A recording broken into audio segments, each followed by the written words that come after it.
Is the UFC bigger than boxing? Let's talk about it. Unless you live under a rock, you know that this weekend, Saturday, September 13th, that there's a super fight going on in boxing. The legendary Mexican fighter Canelo Alvarez will be taking on the man from Omaha, Nebraska, Terrence Crawford. Now, the man promoting this fight is none other than UFC president Dana White. Months ago, Dana White said he was getting into the world of boxing, and the time has come, and he's promoting one of the biggest super fights of all time. And yesterday, September 11th, they held a press conference to promote this fight. And this is when things got interesting. Sports analyst Max Kellerman was at the podium, and he was talking about how Dana White was one of the best promoters of all time, and he was saying how he was going to restore boxing to its glory days. Then he goes on to say how the UFC has become so popular and boxing has really diminished. And this really struck a chord in Canelo Alvarez, and this led him to pick up the mic and say boxing is the biggest, boxing always has been the biggest, and always will be the biggest. So this caused me to go research this. I want to know what sport's the biggest.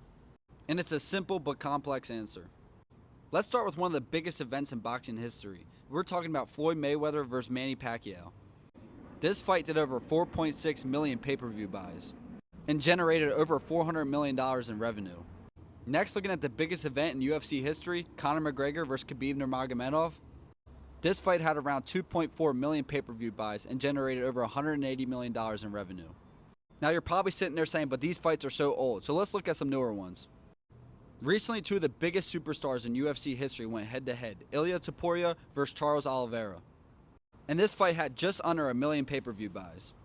And then looking at a similar situation with boxing, we saw two major superstars in Alexander Usyk and Tyson Fury go head-to-head.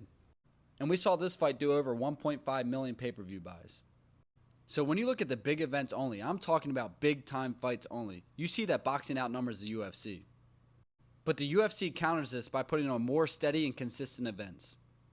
Looking at the UFC, they typically do about 12 to 14 pay-per-view events a year. And each one of these events would generate over about 500,000 buyers. Whereas boxing just doesn't have the structure for this. So they'll have some events where nobody buys the thing, or they'll have super events where everybody buys it. But the problem is that these events rarely happen. I mean, you get one big fight every few years, it feels like, in boxing. So with all this being said, if you would have asked me a year ago which sport would be bigger come 2030, I would 1,000% said the UFC. For the sole fact that it's a structured organization and Dana White knows what he's doing. But I think with Dana White coming into the boxing world, he's going to bring a much needed structure. And because of that, you're going to start seeing fights take place that never would have taken place in the past. So I think when you combine this and the rich history and tradition of boxing, I think boxing is going to remain at the top of combat sports. Do me a favor and let me know what you think down in the comment section below, and then hit that follow button.